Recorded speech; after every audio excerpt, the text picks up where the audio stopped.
You seem captivated by the beautiful woman in the stunning little black dress, flirting with that sharp young man by the fireplace. She always looked incredible, but tonight, she was pure elegance and allure. She had chosen this moment to shine, wearing a black satin bustier cocktail dress that hugged her perfectly. Matching jeweled satin pumps elevated her nearly to 6 feet.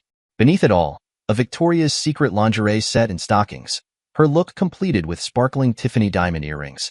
She'd invested 3 hours and thousands of dollars to look this flawless. That's my wife, Kathy. We've been married for over 25 years, and yes, she's beautiful. But I'd guess she's at least 15 or 20 years older than him. She sidestepped my question. I thought so. I saw you come in together. I'm surprised. You don't seem bothered by her being so flirtatious. And you don't seem like the type who'd be turned on by it, either. Am I right? No, but honestly, I'm not sure how I feel. I turned and looked at this. Well, I'm not sure how to describe her. She wasn't beautiful, more handsome if you can say that about a woman. But she is obviously well-to-do. Very bright and definitely exudes sex and class from every pore of her being. There were several women at the charity function who had looks similar to hers. My immediate thought was she was a doctor or lawyer. I told her, if I'm being honest here, it does excite me a little, I guess, but you're wrong about the anger part. Right now, anger is at the top of my list, but I'm also slightly jealous and frightened too, I think. As you can see, my emotions are all over the place. It's like all of them are taking little jabs at me simultaneously, and I can't process them effectively. It's very disconcerting to say the least. It's been going on now for about 20 minutes. I'm trying to decide whether or not I should go over there and break it up. I turned back to stare at my wife and the gentleman who now had his arm around my wife's hip and was gently caressing the small of her back. She seemed not to notice and was obviously enthralled with whatever he was whispering in her ear. If I didn't know better and was seeing them for the first time, I would easily think they had been lovers for years. Every move, each touch, seemed natural and well-patterned. On the other hand, I want her to have a good time. She's earned it. She has had a rough go of it for a while now. She lost both her parents and her only sibling in the last year. Work has been very difficult for her. She is the CFO for a tech company that has been trying to recover from some very bad business decisions. They have gone through several rounds of layoffs and the stress on her has been tremendous, but with her help they have started to turn the corner. In order to handle all of her stresses, she has been on a rigorous diet and exercise program for over a year now. You seem very proud of her. I sighed gently and turned back to this curious woman. I am. It hasn't been easy for her. Tonight is sort of a coming out of the darkness party for her. He was fondling the silver heart-shaped pendant hanging from my wife's neck. It was the only item including her matching lingerie that wasn't specifically purchased for this evening. It was a locket with our pictures inside of it that I gave her on our first anniversary all those many years ago. It wasn't much, but we didn't have much then. She told me she loved it, and 24 years later, even though she could afford much better, she still wore it every chance she got. I told her she didn't need to wear it tonight, but she said it was worth more to her than the rest of her outfit, and she wouldn't dream of not wearing it. They were both saying something obviously about it as they appeared to study it. As he turned it over, feigning great interest in its simple design, he let the back of his hand gently rest on her shoulder over her gown. She responded indifferently, as if this were the most normal thing in the world. It ratcheted up my anxiety level a great deal, though. While continuing to gaze at the two lovers, I asked the woman politely, "I'm sorry I didn't get your name?" When I got no immediate response, I pivoted to look at her and saw that she was so mesmerized by what was occurring between the man and my wife that she apparently hadn't heard me. I took a moment to glance around the great room. It seemed no one but this woman and I had taken any notice of the couple that was the center of our attention. I quietly inquired as to her name again as I leaned in close to her ear. As the party had progressed and alcohol continued to flow freely, the noise level had gone up considerably. She seemed startled and broke her eye contact from them and turned to me. "I'm sorry, I guess I was engrossed with the the couple. My name is Lena, Dr. Lena Brown." She grasped my hand and made a formal show of shaking it and went back to staring at them. "Ben Benson, do you know the gentleman obviously trying to seduce my wife?" I queried without breaking eye contact from them. "Are you certain it is he who is doing the seducing?" She said with a wry smile as we both watched my wife drape her arm over the front of his shoulder with her elbow and forearm resting on his chest as they clinked their crystal champagne glasses together in a toast of something. "No, I've never seen him before. He is quite a handsome man, though, don't you think?" We continued our conversation while never breaking eye contact on the couple, who were now leaning into each other in a very relaxed and familiar manner. Anyone who should take notice of them would definitely believe they had been a couple for some time. Yes, I suppose he is. I was becoming very anxious and was trying desperately to maintain a calm exterior. I'm not sure how successful I was. I was trying in a practiced manner to speak calmly and in a quiet voice, as was my habit in stressful situations. It was a trait that had served me well in my profession over the years. Most people under increasing stress tend to raise their voices, make threats, or babble incoherent, incomplete, repetitive sentences. I found it advantageous to do the opposite. It tends to embarrass and confuse those in an irrational state. Of course, that was in a business environment, and this was something entirely else. We stood silently side by side watching them for a few more minutes.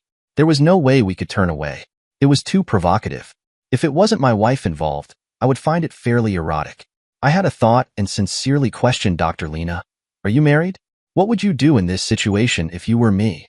I doubtless said it too quickly for the circumstance and tried to soften my question, but she responded before I could repair it. I'm divorced over 5 years now. You didn't answer the second part of my question. Now it was her turn to exhale her breath, hers being much deeper than mine. She wistfully responded. If I'm being honest, I would say 2 things. First, I wish it was me with him instead of her. And secondly, I would tell you to do nothing. It would be pointless. Doing nothing hardly seems the right response here. Those emotions I told you about are starting to get the better of me. The 2 most prevalent are fear and anger. I fear I am losing my wife, and I am getting increasingly angry at him. I don't think he has missed the wedding ring on my wife's finger. He can probably feel it on his shoulder right now. Never mind see it. At that moment his hand slid lower on my wife's back, now gently resting at the top of her very shapely bottom as he began to guide her outside to the garden. Without comment, Lena and I discreetly followed them, both of us stopping to pick up fresh glasses of a fairly decent sparkling wine before heading outside too. As they passed by the brightly lit doorway into the dark outside, it was self-evident why she was enamored of him. His tuxedo, probably one of several Emporio Armanis he owned, hung perfectly on a well-toned frame. My tux was rented from J.C. Penney. He was definitely sporting a Rolex. Tag Heuer would be beneath him. I involuntarily pulled my sleeve over my $59 wristwatch I bought on Amazon. I'm betting it had the exact time on it that the man's Rolex did. He was probably 6 feet 2 inches or so without an ounce of fat anywhere. He had long, wavy, sandy-colored hair like a California surfer dude type, but his face and jaw line were tight and rugged. He looked like he just jumped out of a GQ cover photo. I felt a hand slip around my elbow and pull me in the opposite direction. Let's sit here and talk a bit, whispered Lena, and she pointed to a table out of the direct light. It was probably as discreet a location we would find with approximately 100 or so party guests milling about. I noted, though, that Mr. GQ had conducted my wife to a dark corner that offered much more privacy from the throng. When we situated ourselves at the ornamental iron cafe table, we could still maintain our view of the couple. He chose that exact moment to boldly clutch my wife to him and kiss her full on her lips, long and hard. She responded by placing both arms around his neck as she almost collapsed into him and returned it with a passion she had never given me. I started to jump up, but felt Lena pull me back down. Ben, please don't make a scene. It will only make matters worse. Think for a moment. I was starting to lose it and was getting ready to tell her to screw off and go in this affair when I saw a terrible sadness in her eyes that were glassy with tears. Lena, what aren't you telling me? It was more of a demand than a question. I was torn between choking Lena and trying to keep an eye on Kathy and the shithead so they couldn't sneak out. Lena must have read my mind. Ben, you don't have to watch them. They won't sneak out. They will come to you. Ethan will make Kathy tell you what they are going to do before he will leave with her. It is part of his thing. He gets off on the humiliation of the husband. He will look you directly in the eyes as Kathy tells you she is going to spend the weekend with him. How do you know all this? How can you? Wait, you were with him, weren't you? That's why you are divorced. Tell me who that a-hole is and what is going on, or so help me. My full attention was now on Lena. Talk to me, you witch. A frightened Dr. Brown spoke quickly. His name is Ethan Collins. He is extremely wealthy, although no one seems to know where his money comes from. Despite his frequent cucking of married men at these events, he is always invited because he donates large sums to the various charities involved. So, the foundation's members just overlook it. I glanced quickly around the patio. A few minutes ago, no one even noticed us, but now it seemed if everyone was watching. I guess the death of my marriage was tonight's entertainment. So that's what happened with you. I felt sick to my stomach, like a solid punch had just been delivered to my solar plexus. Just tell me, please. She was very emotional and hesitated frequently in telling her story. It was a very similar event, and I was here with my husband of 18 years. We have 3 kids. They barely speak with me today. I don't even know where my ex-husband is. I haven't talked with him in several years. Her tears were falling easily now. Lena, please. I'm sorry about your family, but just tell me what happened. Exactly what you were seeing going on with your wife.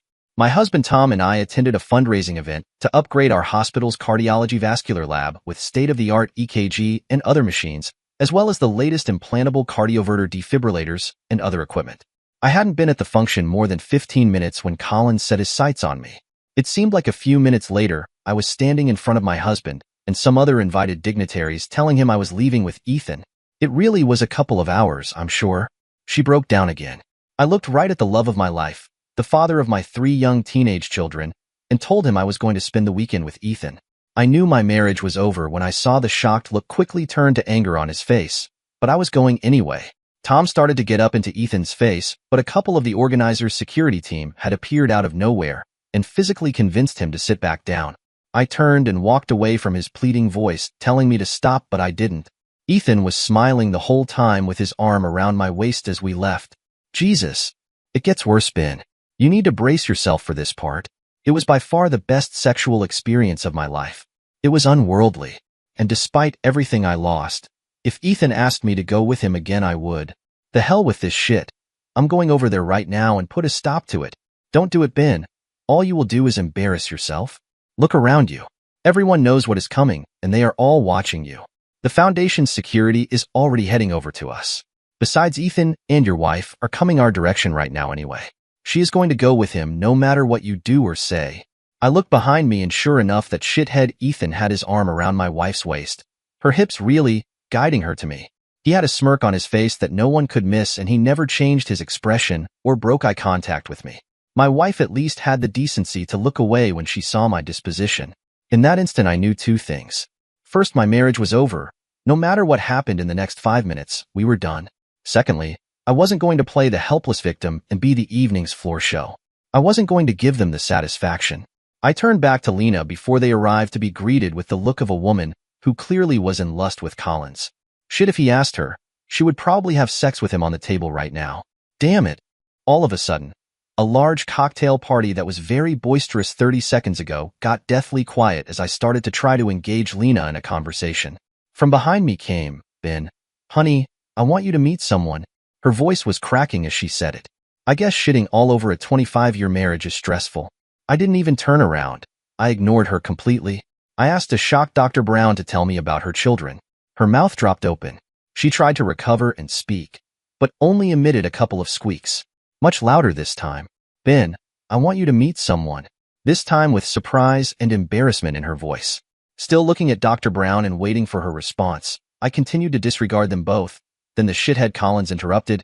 Excuse me, Mr. Benson. You really need to listen to what your wife has to say. His voice laden with mockery. I didn't react to him, and I repeated my question to Lena. I really want to hear about your children. Not only was the room silent, but everyone seemed frozen in their places. Lena was regaining her wits, but before she could speak, we were disrupted again. Ben, please turn around and look at me, my wife implored. I couldn't decide if she was exasperated or aggravated. I turned slowly and glanced at them both for a moment. They were becoming aware of the scene they were causing, and their discomfort was rising. Honey, this is... I interrupted pointedly and spoke forcefully while my eyes bore into hers. Kathy, you have never looked more beautiful than tonight. You are truly a vision. Her face lit up. She began to smile and speak, but I broke in. Goodbye, Kathy. And I turned back to my table mate. You were saying, Lena? People were beginning to titter and laugh nervously at the unfolding standoff. I could sense the 2 lovebirds' embarrassment growing. Lena started to speak of her 3 children in a light manner, which caused even more reaction from the gathered crowd. Then Collins made an almost fatal mistake. He put his hand on my shoulder and tried to pull me in his direction. Lena knew instantly what was going to happen, so trying to avoid disaster, she asked in a loud voice, Ethan, why don't you go home with me instead of her? You won't be sorry. Ethan removed his hand from my shoulder and asked politely, Do we know each other, madam? At that moment, I saw an expression of utter dejection on Lena's face. She had sacrificed her family and dignity to someone who didn't even remember her. I can't recall seeing someone in so much pain. What she had done was finally hitting home, and life was seeping out of her rapidly like air from a punctured balloon. There was something else that flitted across her face. I became genuinely concerned for her welfare. It was time to end this circus. I turned back to Kathy and Collins. "I'm sorry. I didn't realize you were still here. You may go now," and I waved them away with my hand. I always wanted to use Val Kilmer's line from Tombstone. It only took the end of my marriage to do it. I vaguely heard my wife say, "We'll talk when I get home Sunday night." They turned and left without further comment, but it was obvious that Mr. Collins was not a happy man. His perfectly structured cheekbones were beet red with embarrassment. It wasn't much, but it was a small victory.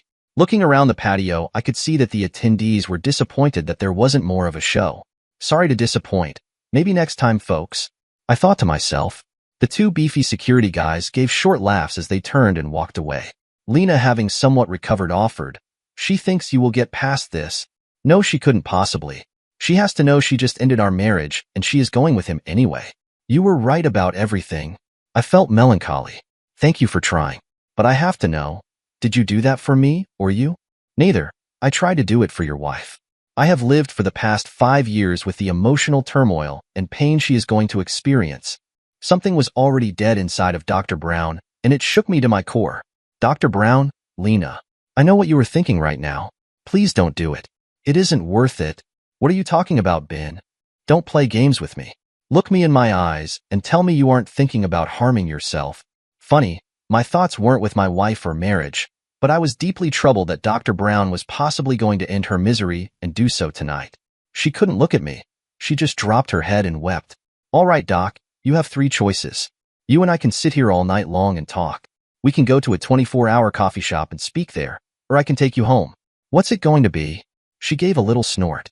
You aren't that great a conversationalist. You may as well just take me home. Still quick with a sharp wit even in the face of all this. I was starting to like Dr. Brown. We drove the 35 minutes to her apartment in silence, each of us lost in our own thoughts. I did keep looking over at her, and even in the darkness could tell she was having bad thoughts. Most people who commit suicide don't want to die any more than anyone else. They just have acceptance that there is nothing else to live for, and their desire to stop their pain is stronger than their fear of death. And Dr. Brown, like most medical professionals, had little fear of death anyway. They saw it every day. Doctors and nurses understand that no matter how much physical or mental pain someone is in at the moment of the cessation of their life, you can observe the agonizing scars of age, disease, and pain disappear, and the deceased would have an indescribable look of peace. All the age lines and crevices of ache and suffering disappear. Their eyes, long dulled by aging, are alive and bright, and for a moment they look young again. Many who have been too long in the field and have seen too much are envious of the dying. Of course, it only lasts a moment before the physiological process of death takes over, but it is the last moment that one remembers. For medical personnel and others such as military and first responders, it must sometimes seem tempting. I had lost my wife, but I wasn't going to lose Dr. Lena Brown. The irony wasn't lost on me.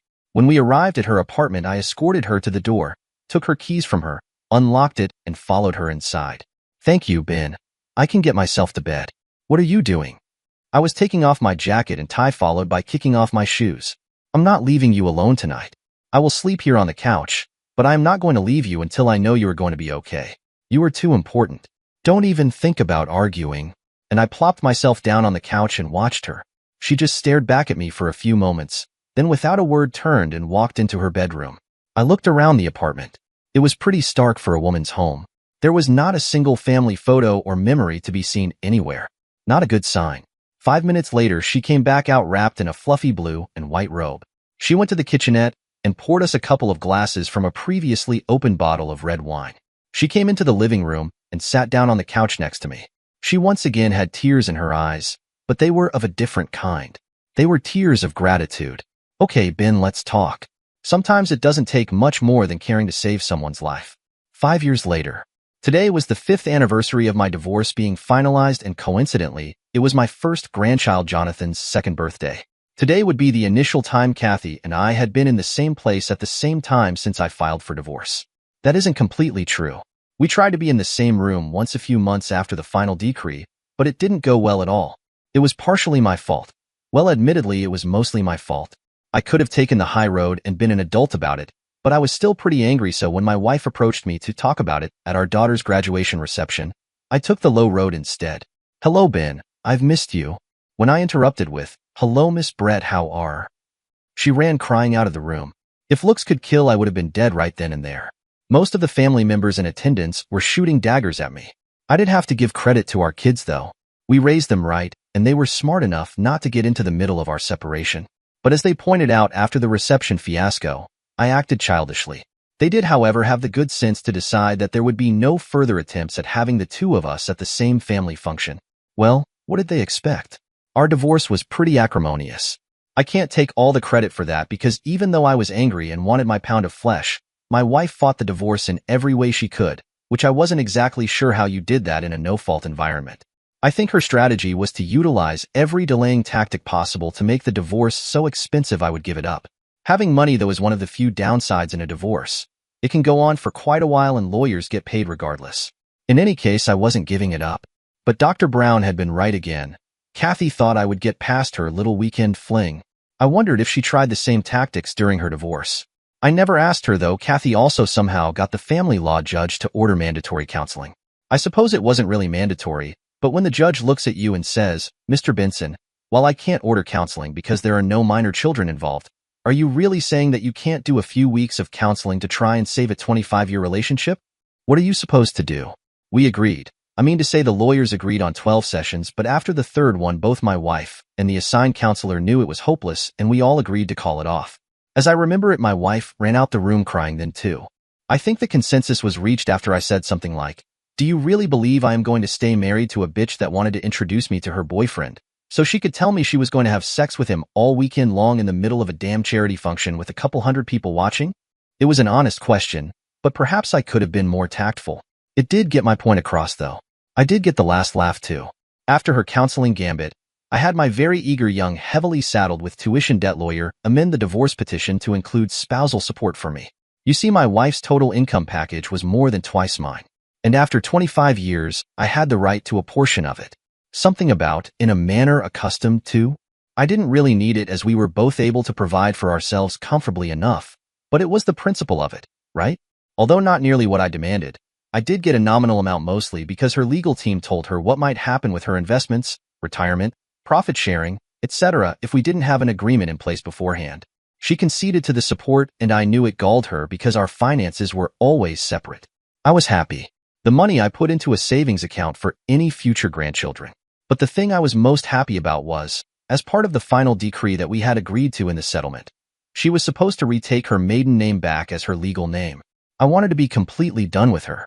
I know I should have just done a simple split and moved on, but the pain and humiliation for the unmerciful way she destroyed my esteem made me feel justified. Now, 5 years later, my anger had abated, and I agreed with my son that his expectation that both his parents could act like adults at our grandchild's birthday party wasn't unreasonable. Plus, he said the entire family was fed up with having to coordinate things so the infantile exes didn't have to see each other.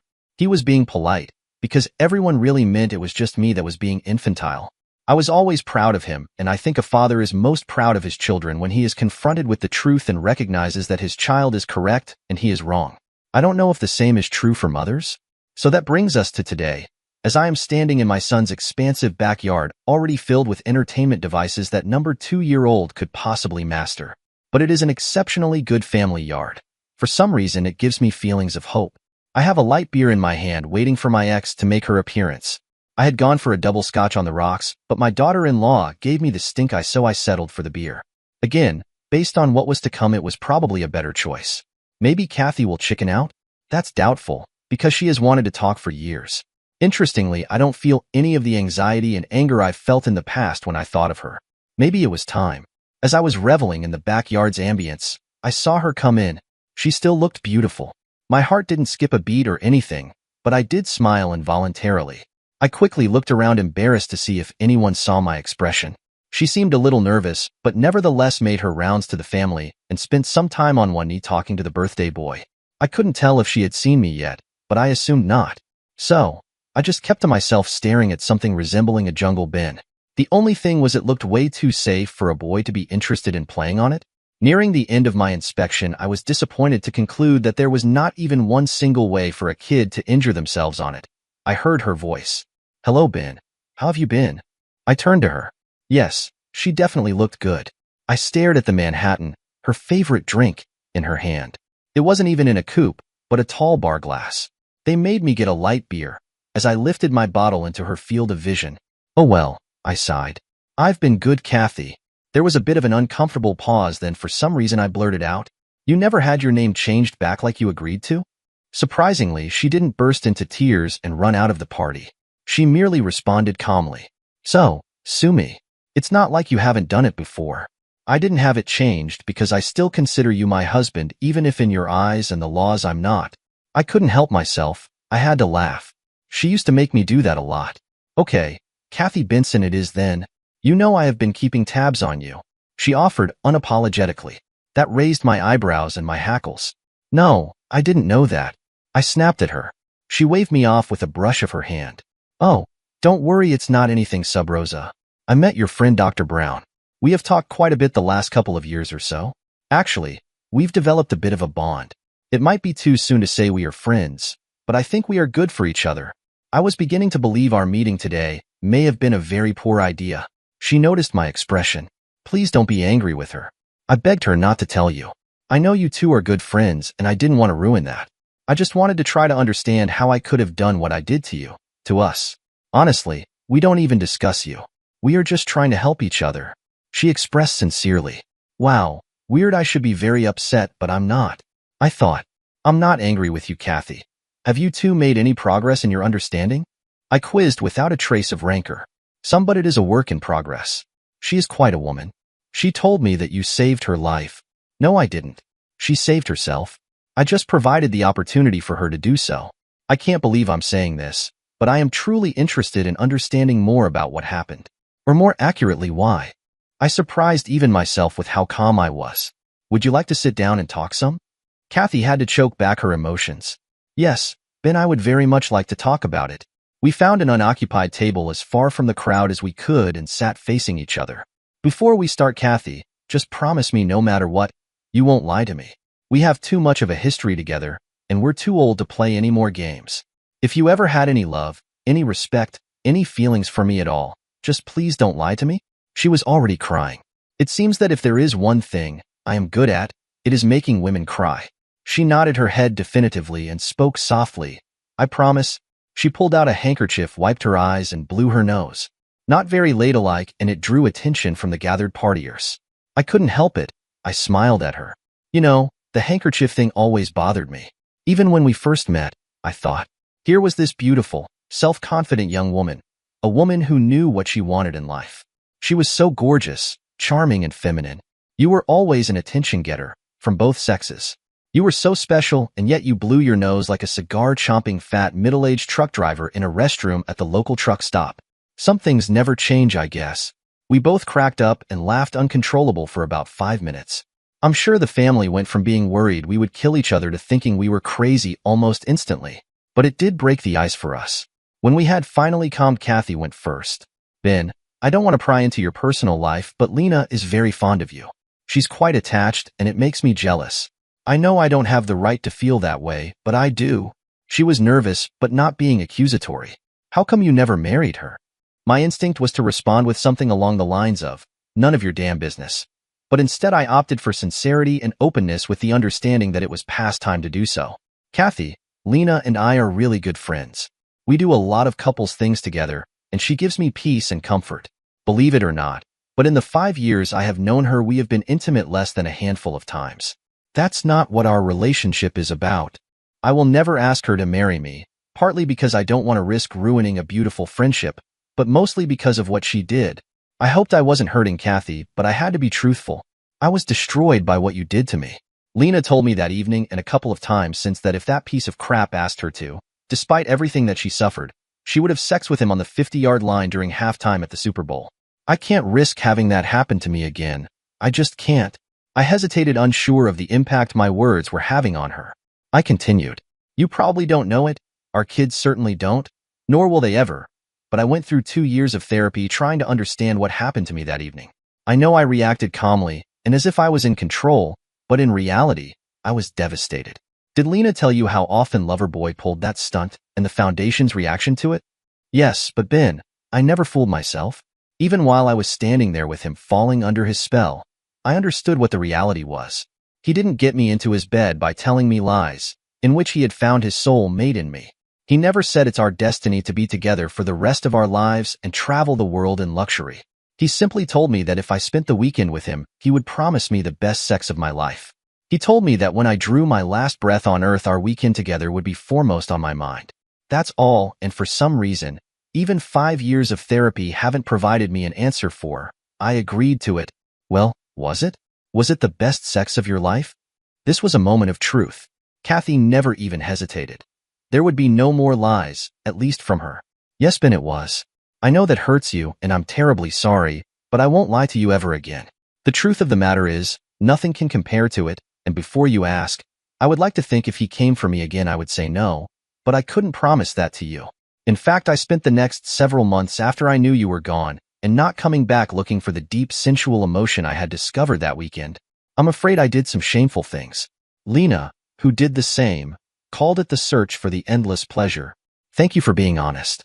It does hurt, but I think a lie right now would have hurt more. I have another hard question for you. Candidly, Kathy, over the years I have actually come to understand why you might have wanted to go with Collins. Lena and I have discussed her reasoning, or lack thereof, for her actions. I think I have gotten past that part, and maybe if that is all there was to it, we could have worked our way through it somehow. God, I know. Lena told me about your feelings about what was happening earlier in the party. I put my hand up with the international symbol for stop. What I will never be able to get past. And honestly, the reason we will never get back together is the way you did it. Oh, I understand why the shithead told you to do it that way. He got off on the humiliation factor for the poor sap of a husband. But how could you walk up to your devoted and loving husband of 25 years, the father of your children, the man who celebrated every success with you, the man who held you and wept with you at every failure and pain you ever felt in your adult life, and in a public setting and tell me you were going to take a lover and screw each other's brains out all weekend long? Then return to me and expect to have our life go on as if nothing of significance had occurred? Now I was the one close to tears. What possessed you? You couldn't even discreetly come to me alone and talk about it private? She stood silent and frozen for a full minute. She didn't cry, though. Maybe she didn't have any tears left. I don't know, Ben. I honestly don't know. I could give you all the standard crap about me being worried about growing old, you neglecting me, hormone imbalances, etc. But none of that bullshit was true. That's what is killing me. 5 years later, and I don't know how I could do that to you. He simply told me that was the way we had to do it. That it would be best for everyone. So I did it. When he said it, it just made sense. So that's what I did. I knew I was hurting you, but I honestly thought we could work past it. When he took me home that Sunday night, and yes, he took me home. He was a perfect gentleman, but he ended it by literally flipping on a light switch in his suite and told me that it was time for him to get me home. Before I got out of the car in front of our house, he thanked me for a great time and kissed me on the cheek, and it was over and done. That's how I felt too. It was over. When I came home, I honestly thought you would be waiting for me.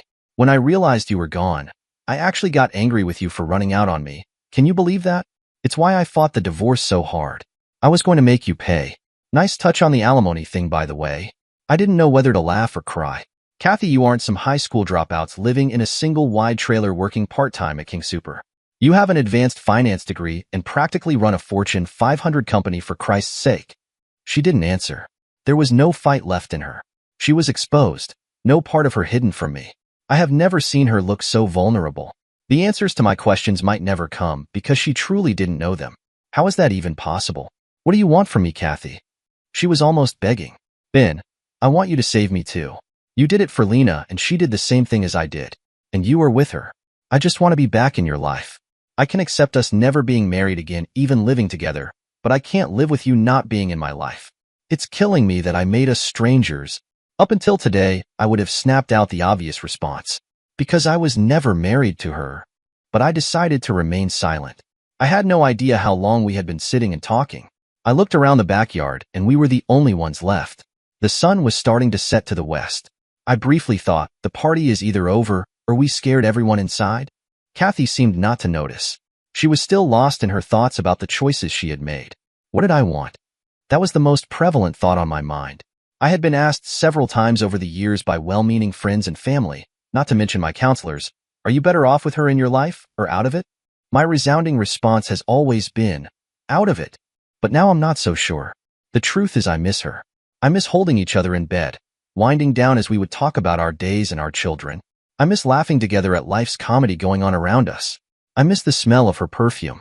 I miss seeing her naked wearing only that silly locket. I miss everything. We were perfect once. It would never be again. But then life lived in absolutes is a life wasted. I can do friends, Kathy. Why don't we make a standing date to have dinner once or twice a month? I think we still have a lot to think and talk about, including making up for the time we have lost. Well, I'll be damned. She did have some tears left in her.